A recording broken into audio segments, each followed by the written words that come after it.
Upper Missouri River Basin, January 1839. 20 below zero, maybe 30. Winds sustained near 30 miles per hour across open country. A small party of trappers prepares to travel 15 miles on foot between river camps. One veteran mountain man stops before stepping into the wind, reaches into his pack, pulls out a tin of rendered bear grease, and begins smearing it thick across his cheeks, nose, lips, and eyelids. The grease shines white in the cold. Others laugh. One calls it Indian foolishness. Another warns it'll freeze solid and crack his skin faster. Standard frontier belief held that dry, exposed skin toughened against cold, and moisture was the enemy. But this man, who'd spent winters hunting with plains and subarctic tribes, did the opposite, adding a visible, oily layer that looked crude, wasteful, and unsanitary. The party moved out. Within hours, unprotected men showed white patches on their faces. Sensation lost. Nostrils bleeding. Cheeks blistered by nightfall. Classic frostbite. But the greased man. No frost nip. Skin stayed flexible, pink, and functional after thawing. That night, the skeptics asked for grease. What did he understand about wind, heat loss, and survival that frontier convention completely missed, and why did a method that looked like superstition quietly become standard practice in Army winter march notes for the next 50 years? If time-tested wisdom still earns your attention, subscribe for more accounts ahead. Comment your city and time so we know where you're watching from. The party assembled just after first light on the morning of January 7, 1839, along a bend in the upper Missouri where the company maintained a winter supply cache. 6 men total, 5 trappers and 1 company clerk sent to verify inventory at the downstream camp. The temperature had dropped steadily through the previous night until the river ice groaned and cracked under its own expansion, a sound like distant cannon fire that echoed across the flats every hour or so. Army records from Fort Union, 70 miles northeast, would later estimate the cold at 20 to 30 degrees below zero based on the thickness of ice forming on still water and the speed at which exposed metal became dangerous to touch with bare skin. Wind came steady from the northwest at 20 to 30 miles per hour, unbroken across 200 miles of open prairie before it hit the river valley. Effective wind chill, by modern calculation, would have fallen below 50 degrees below zero. The route was familiar but exposed. 15 miles downriver following the north bank where the trail stayed above flood level but offered no timber thick enough to block wind. Travel time in good conditions ran 4 to 5 hours on snowshoes. In cold like this, with frequent stops to check extremities and restore circulation, the party expected 6 to 7 hours minimum. They carried emergency gear, flint, steel, dry tinder wrapped in oilcloth, strips of dried venison, wool blankets rolled tight, but no one planned to stop long enough to need a fire. The goal was steady movement, controlled exertion to avoid sweating, and arrival before the temperature dropped further after sunset. One man moved differently than the others during the final preparations. He was a veteran of the mountain trade, active in the Rockies since the mid-1820s, with enough winters behind him that he no longer trusted the frontier wisdom passed down through company training or military manuals. He'd spent extended time in winter hunting camps with Plains Cree and northern Ojibwe travelers, men who covered distances of 30 to 50 miles in a single day during cold that stopped European parties entirely. What he'd learned there wasn't written in any guide or spoken in any formal instruction. It was demonstrated through preparation, applied before exposure, and validated by the simple fact that indigenous winter travelers arrived at their destinations with functional skin while white men often did not. He pulled a small tin from his pack, opened it near the fire to soften the contents slightly, and began applying rendered bear grease across his face. He worked methodically, cheeks first, then nose, then lips, finally a thin layer across his eyelids where the skin was thinnest and most vulnerable. The grease went on white and stayed that way in the cold, a visible sheen that caught the firelight and made his face look like it had been coated in tallow soap. The application wasn't thick enough to drip or run, but it was obvious, unmistakable, and to the other men, completely baffling. One of the trappers, a company veteran who'd spent 3 seasons on the upper Missouri and considered himself competent in cold weather travel, laughed outright. He asked if the man planned to fry his face or just make himself look like a greased pig. Another suggested the oil would freeze solid against his skin and crack worse than bare exposure, trapping moisture underneath and causing frostbite faster than dry air ever could. The clerk, younger and less experienced but confident in the methods he'd been taught, shook his head and said it looked like Indian foolishness, something primitive people did because they didn't know better. The prevailing belief, repeated in frontier camps and military winter march instructions alike, held that skin exposed to extreme cold needed to stay dry and that moisture of any kind, whether from breath condensation, perspiration, or applied oils, accelerated heat loss and tissue damage. The logic seems sound. Wet skin froze faster than dry skin. Therefore, adding any substance that might trap moisture was dangerous. The greased man said nothing. He'd heard the objections before, multiple times, across multiple winters. Argument changed no one's mind. Results did, but results required waiting, and waiting required the crisis to occur first. He finished the application, wiped his hands on a scrap of cloth, tucked the tin back into his pack, and adjusted his wool scarf loosely around his neck.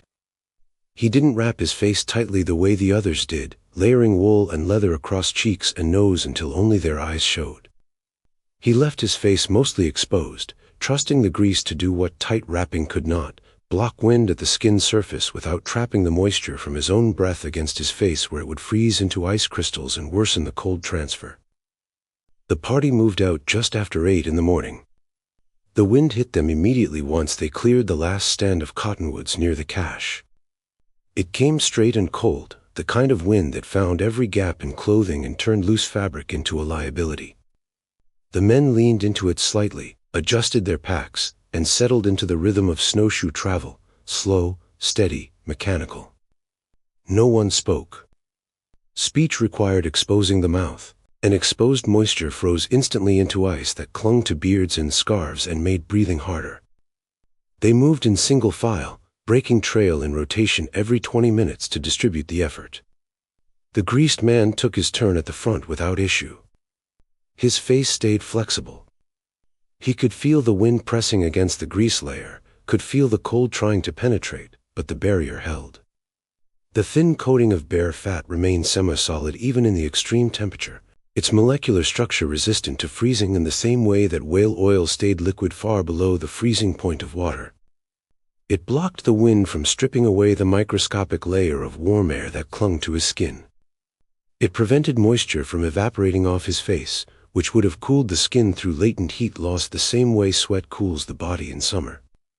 And it insulated, however slightly, the capillaries near the surface from direct convective heat transfer to the surrounding air. Behind him, the other men began to struggle. Within 30 minutes of leaving the cache, the first signs of trouble appeared on the faces of the men who had mocked the grease. The wind, unrelenting and sharp, worked against exposed skin with mechanical precision.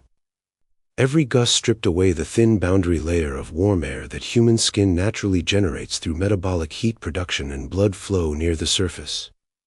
In still air, even at 30 below zero, this boundary layer provides minimal insulation, perhaps a degree or two of temperature differential.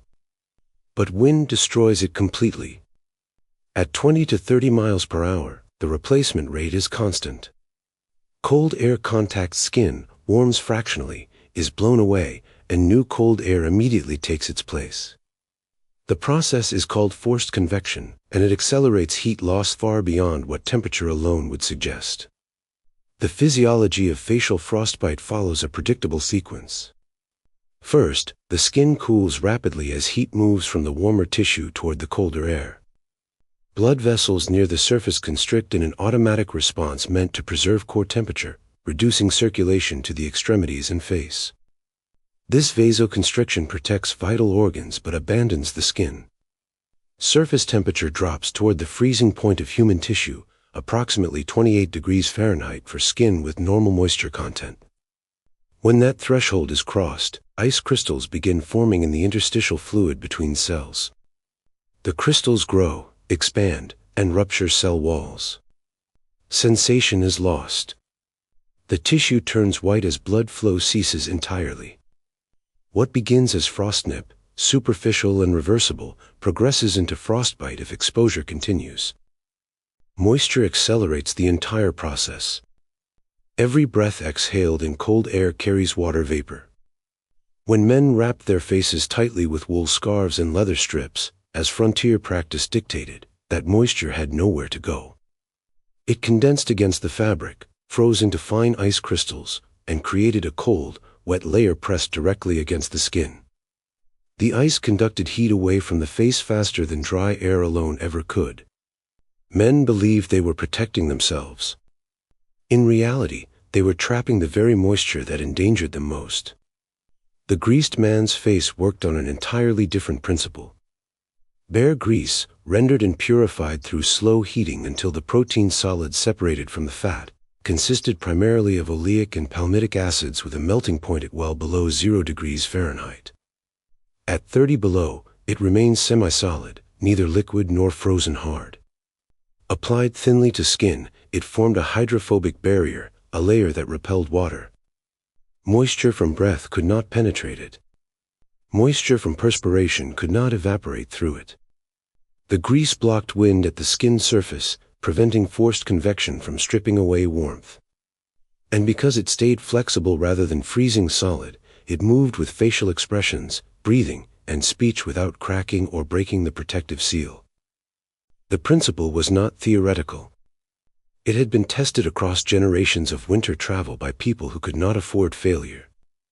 Plains Cree hunters covering 40 miles in a day during January cold applied grease before departure, not after injury. Subarctic Ojibwe travelers moving between winter camps in temperatures that froze rivers solid used tallow or fish oil as standard preparation. The method was preventative. It assumed the environment would try to injure exposed skin and built defense into the preparation rather than waiting to react once damage began. European frontier practice did the opposite. It assumed toughness and endurance could substitute for technique, and it treated cold injury as an inevitable cost of winter travel rather than a preventable outcome. By the time the party reached the halfway point, roughly 7 miles from the cache, 3 of the 5 trappers showed visible signs of frostnip. White patches appeared on cheeks and across the bridge of the nose where bones sat close to the skin surface and offered minimal insulating tissue. One man's nostrils had frozen partially shut, forcing him to breathe through his mouth, which dried his throat and made the cold feel worse. Another felt numbness spreading across his left cheek, a sensation like thick cloth pressed against the skin, muffling touch and temperature alike. The clerk, younger and less conditioned to extreme cold, had lost feeling in both cheeks entirely and only realized it when he tried to speak and found his face stiff and unresponsive. None of them stopped. Stopping meant admitting the injury, and admitting the injury meant acknowledging that their method had failed while the greased men's had not. Frontier culture rewarded endurance and punished complaint. A man who called for a halt because of frostnip risked mockery worse than the original ridicule aimed at the grease. So they kept moving, hoping sensation would return, hoping the white patches would fade, hoping they could reach the downstream camp before the damage became permanent. The greased man noticed but said nothing. His face remained pink and functional.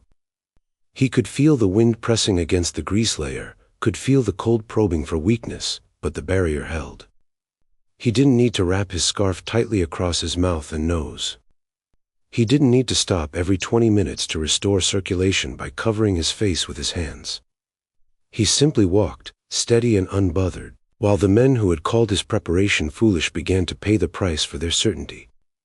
Army medical records from winter marches during the same period documented frostnip onset within 20 to 40 minutes of exposure at 10 degrees below zero with moderate wind.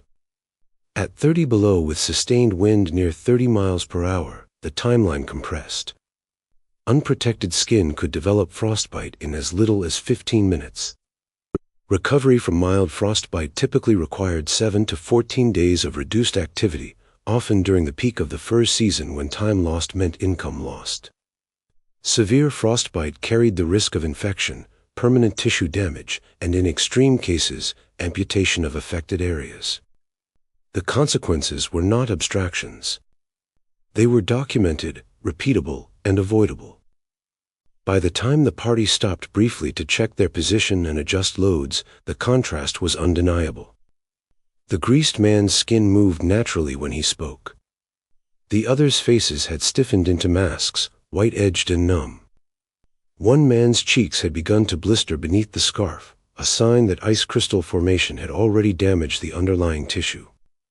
Another bled from his nostrils when he tried to clear them, the capillaries ruptured by freezing and thawing in rapid succession. They resumed travel without comment, but the mockery had ended. The downstream camp appeared just before 3 in the afternoon, a cluster of low log structures set back from the river in a stand of cottonwoods that offered marginal wind protection. The party had been traveling for nearly 7 hours with only brief stops to redistribute weight and check their heading. The temperature had not risen. If anything, it had dropped further as the sun angled lower and the wind picked up velocity across the open flats. Men moved stiffly now, their gait mechanical and cautious, each step placed with deliberate care as fatigue and cold reduced coordination. The company clerk reached the structures first and pushed through the door of the main cabin without ceremony. The others followed, crowding into the interior where a fire burned low in a stone hearth along the back wall. The shift from 30 below to warmth hit like a physical blow. Skin that had been numb began to tingle and then burn as circulation returned. The sensation was sharp enough to make men wince, a flooding return of pain that signaled thawing tissue and, in some cases, the beginning of real damage assessment. One of the trappers unwrapped the wool scarf from his face and immediately saw blood. His nostrils had cracked during the final miles of travel, the delicate mucous membranes unable to withstand the repeated freeze-thaw cycle caused by breathing through fabric that trapped moisture and then froze it against his skin. The bleeding was minor but steady, and he tilted his head back to slow it while another man handed him a cloth. Another trapper removed his outer layers and checked his cheeks in the dim light near the fire. White patches had spread across both sides of his face, extending from cheekbone to jaw. When he pressed his fingers against the skin, there was no sensation. The tissue felt thick and foreign, like touching someone else's face. By morning, those patches would blister, filling with clear fluid as the damaged cells began to break down. The clerk fared worse. Both cheeks showed advanced frostnip bordering on superficial frostbite, and his lips had split in 2 places from the combination of cold and dryness. He could barely speak, his mouth stiff and swollen. When he tried to drink water from a tin cup, he spilled half of it because he couldn't feel where his lips ended and the cup began. His hands shook slightly, not from cold but from the shock of realizing how close he had come to permanent injury. He was 19 years old, new to the frontier, and had believed without question that the methods taught to him by company veterans were correct because those men had survived previous winters.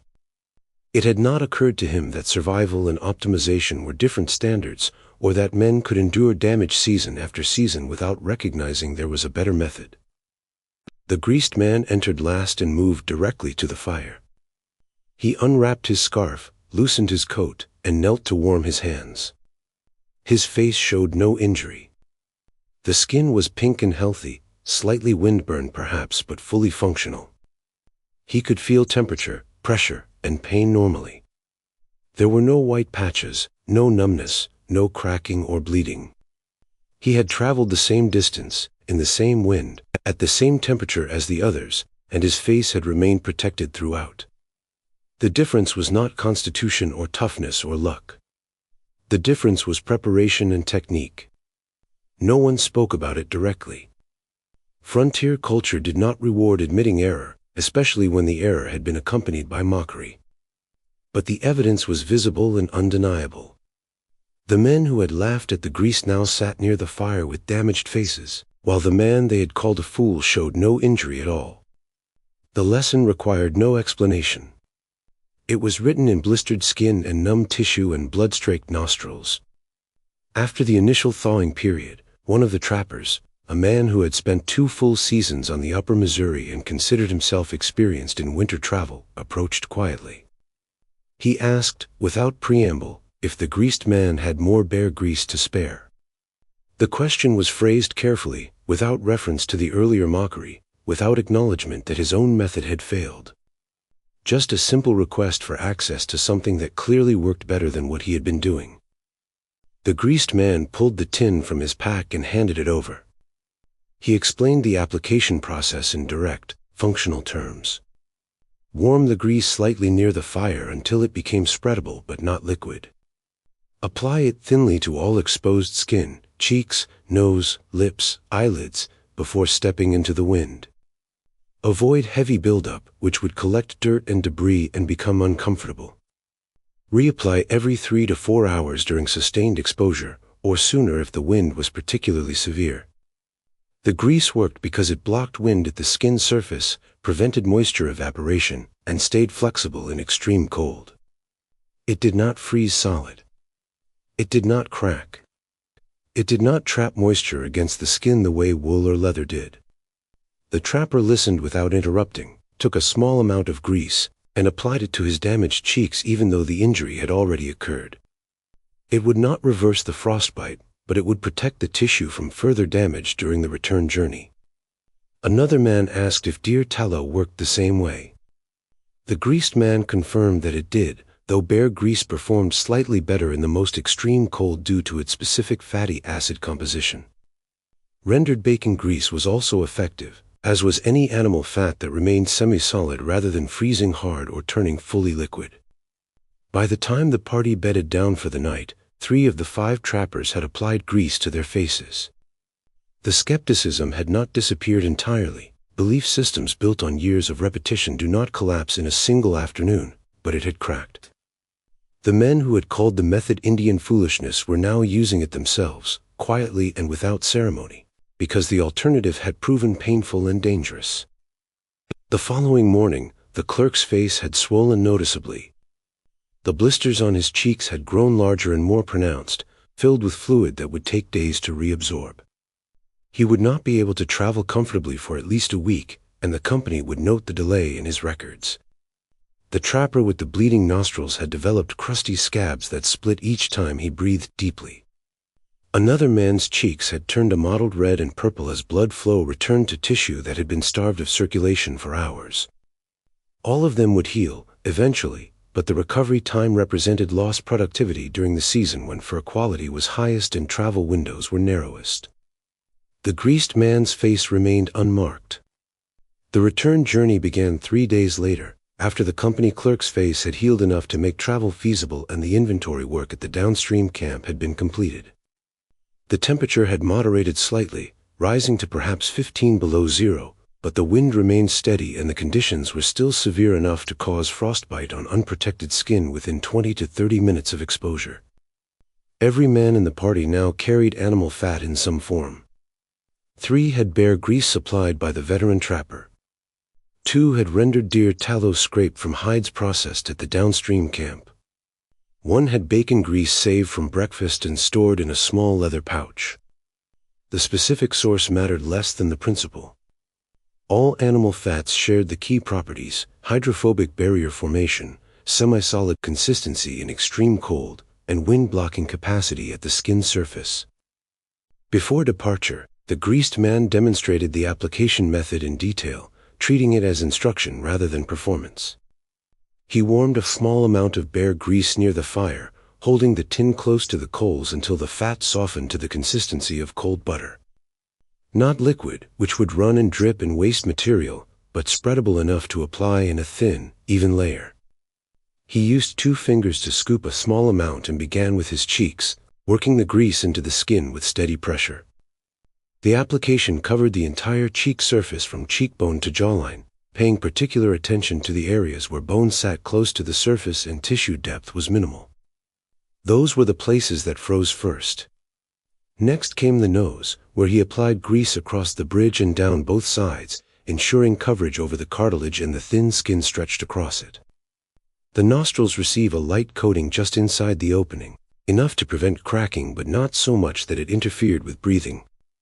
Lips were treated carefully, a thin layer across both upper and lower, with extra attention to the corners where the skin transitioned and tended to split under combined stress from cold and movement. Finally, the eyelids, where the skin was thinnest and most vulnerable. The application here was almost translucent, just enough to provide a barrier without obscuring vision or causing irritation when blinking. The entire process took perhaps 2 minutes. The result was a face that looked slightly shiny in the firelight, the grease catching and reflecting the flames in a way that made the skin appear wet. It was not an attractive look by conventional standards, and it certainly did not align with the rugged, weathered aesthetic that frontier culture celebrated. But appearance had nothing to do with function, and function was the only standard that mattered when tissue damage was the alternative. The other men replicated the method with varying degrees of precision. Some applied too much grease, creating a heavy layer that felt uncomfortable and attracted dust from the cabin air. Others used too little, leaving gaps in coverage that would allow wind penetration. The greased man corrected them where he saw obvious errors, explaining that the layer should be visible but thin, uniform but not thick enough to feel like a mask. One of the trappers asked how often reapplication was necessary. The answer depended on conditions, wind speed, temperature, duration of exposure, and whether the face remained fully exposed or was partially protected by a loose scarf. In sustained wind at 20 to 30 below, reapplication every 3 to 4 hours was standard. In more moderate cold or with intermittent wind breaks, a single application could last 6 to 8 hours. They departed mid-morning and immediately felt the difference. The wind hit with the same force as the initial journey, but this time no one's face began to numb within the first 30 minutes. Skin stayed flexible and responsive. Breath moisture did not condense and freeze against cheeks and noses. The men could speak briefly without their mouths stiffening or their lips cracking. The contrast was not subtle. It was the difference between fighting the environment and working with an effective defense against it. At the first rest stop, approximately 3 miles into the return journey, one of the trappers checked his face by pressing his fingers against his cheeks. He felt the pressure normally, without the muffled, distant sensation that had accompanied the early stages of frostnip during the original trip. His skin was cold but not frozen. The grease layer had held, blocking wind and preventing the rapid heat loss that had damaged him before. He reapplied a small amount from his tin, smoothing it across areas where the wind had been most direct, and resumed travel without complaint. By the halfway point, the party's pace had improved noticeably. Men were not stopping as frequently to restore circulation or check for white patches. Energy that had been spent managing cold injury was now available for forward progress. The greased man, who had led portions of the original journey by default because he was the only one traveling comfortably, now shared the lead rotation equally with others who no longer struggled against their own failing preparation. The method had equalized the group's capability. One of the trappers, a company veteran who had initially called the grease Indian foolishness, asked where the technique had come from. The greased man answered plainly. He had learned it from Plains Cree hunters during a winter buffalo hunt in the Northern Territories, 5 or 6 years prior. They had traveled 30 to 40 miles in a single day, moving through open country in January cold that stopped European trappers entirely, and none of them had shown frostbite or even significant windburn. When he asked how they protected their skin, they showed him the grease application without lengthy explanation. It was simply what they did before winter travel, the same way a trapper checked his rifle lock or a scout confirmed his water supply. Preparation, not reaction. The technique was not unique to the Cree. He had seen similar methods among subarctic Ojibwe travelers who used fish oil or rendered moose tallow. Northern Athabascan groups applied caribou fat. Coastal tribes used seal oil. The specific animal varied by region and availability, but the principle remained constant. Animal fats provided wind protection, moisture control, and cold insulation that no amount of wool wrapping or leather layering could replicate. The knowledge had been refined through generations of winter travel by people who could not afford to lose days of productivity to frostbite recovery or risk permanent tissue damage that would compromise future mobility. European frontier culture had largely ignored or dismissed the practice because it looked crude and contradicted written doctrine. Military winter march manuals emphasized dry skin and tight face wrapping. For company training repeated the same guidance. The result was predictable and repeatable cold injury that was accepted as inevitable rather than recognized as preventable. The greased man had not invented anything. He had simply been willing to learn from people who had already solved the problem and to apply their solution even when it invited mockery from men who trusted institutional knowledge over observable results. The party reached the original cache by late afternoon without further injury. The practice spread without fanfare or formal endorsement through the upper Missouri trapping camps over the following winters. Men who had witnessed the contrast between greased and ungreased faces during the January journey carried the knowledge to other posts, other river camps, other winter travel parties. They did not present it as revolutionary technique or challenge existing doctrine openly. They simply applied grease before cold exposure and mentioned it casually when others asked why their faces remained unmarked while standard methods continued to produce frostbite. The adoption followed the pattern of most effective frontier knowledge, quiet replication based on observed outcomes rather than persuasion through argument or authority.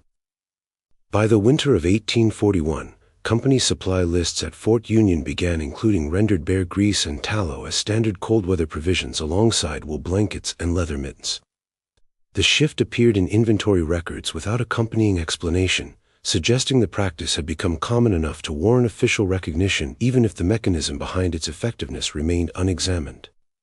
Trappers requisitioned grease in quantities sufficient for season-long use, typically 2 to 3 pounds per man for a winter involving regular travel. The cost was minimal compared to the productivity lost when men were sidelined by frostbite recovery, and company managers accepted the expense as practical investment rather than unnecessary luxury. Military adoption took longer but followed a similar trajectory. Army winter patrols and supply marches between frontier posts continued using standard doctrine through the early 1840s: dry skin, tight wrapping, endurance over technique. Medical officers documented frostbite cases in post-surgeon reports with mechanical regularity, noting onset times, severity, recovery duration, and long-term tissue damage. The numbers were consistent enough to be predictable. Patrols conducted in temperatures below zero with sustained wind could expect frostbite casualties in 15 to 30% of exposed personnel, with recovery times ranging from 1 week for mild cases to permanent disability for severe ones. The first documented shift appeared in winter march reports from Fort Kearny in 1848, where a surgeon noted reduced frostbite incidents among men who had adopted the practice of applying animal fat to exposed skin before departure. The observation was brief and buried within a longer report on cold weather health outcomes, but it marked the beginning of institutional acknowledgement. By the early 1850s, scattered references to grease application appeared in multiple post-medical records across the northern plains and Rocky Mountain frontier. The language remained clinical and descriptive rather than prescriptive. Surgeons reported what they observed. Men who used grease showed less frostbite, without making formal recommendations or challenging existing cold weather protocols. The practice reached civilian settlement guides and emigrant handbooks by the mid-1850s. Publications advising families preparing for overland migration or homesteading in northern territories began including brief mentions of animal fat application for cold protection. The instructions were typically terse, sometimes a single sentence noting that trappers and frontiersmen applied rendered fat to exposed skin during winter travel to prevent freezing. Few guided explains the mechanism or provides a detailed application technique. The assumption seemed to be that readers would either encounter experienced practitioners who could demonstrate the method or would experiment and refine the approach through trial and error. What had been mocked as Indian foolishness in 1839 had become accepted frontier practice by 1860, absorbed into the general body of cold weather survival knowledge without ceremony or credit to its indigenous origins. The transformation was nearly invisible precisely because it had occurred through practical adoption rather than institutional mandate. No policy changed. No manual was rewritten. Men simply started applying grease because it worked better than not applying grease, and over time the method became standard enough that questioning it would have seemed as strange as questioning the need for warm clothing or dry firewood. The greased man who had endured mockery during that January journey in 1839 continued trapping through the 1840s and eventually settled in the Bitterroot Valley of western Montana Territory, where he worked as a hunting guide and wilderness instructor for emigrant parties crossing the northern Rockies. He taught cold-weather travel technique to men heading into high-altitude winter conditions, demonstrating grease application alongside fire starting, shelter construction, and emergency protocols. By that point, most of the men he instructed had already heard of the method or seen it practiced, but his teaching formalized the details, application thickness, reapplication timing, material selection, that could mean the difference between effective protection and wasted effort. He died in 1873, his name appearing in county death records without particular distinction or recognition for the knowledge he had carried and transmitted. The method outlasted him by decades. Army manuals published in the 1880s included animal fat application as recommended cold-weather practice for troops operating in northern climates. Frontier medical guides from the same period listed grease use alongside other preventative measures for frostbite, treating it as established technique rather than novel innovation. Homesteading families in Montana, Wyoming, and the Dakotas kept rendered tallow or bear grease as standard household supplies through the early 1900s, applying it to children's faces before winter chores and to adults before long-distance travel in open country. The practice eventually faded as petroleum-based products replaced animal fats and as mechanized transportation reduced the duration of cold exposure during winter travel. By the mid-20th century, grease application had largely disappeared from common use, remembered primarily in historical accounts and frontier memoirs as a curious detail of 19th-century survival technique. Modern cold-weather gear, synthetic fabrics, engineered insulation, wind-resistant shells, provided protection through different mechanisms, and the knowledge of how animal fats blocked wind and prevented frostbite became archaic rather than essential. But the principle remained sound. When tested under controlled conditions by modern researchers studying historical frontier survival methods, animal fat application showed measurable reduction in wind chill impact and skin temperature loss compared to unprotected exposure. The effect was not dramatic by the standards of contemporary cold weather gear, but it was real, repeatable, and significant enough to prevent frostbite during the kind of sustained winter travel that defined frontier life in the Northern Territories. What had looked like primitive superstition to men trained in European military doctrine was, in fact, applied physics, wind barrier mechanics, evaporative cooling prevention, and thermal insulation, developed through empirical testing by cultures whose survival depended on winter mobility. The frontier had not rewarded what looked respectable or aligned with written authority. It rewarded what worked when the temperature dropped and the wind came steady across open country and human tissue froze if left unprotected. Preparation that seemed excessive or foolish in comfortable conditions became invisible wisdom when the crisis arrived and only results mattered.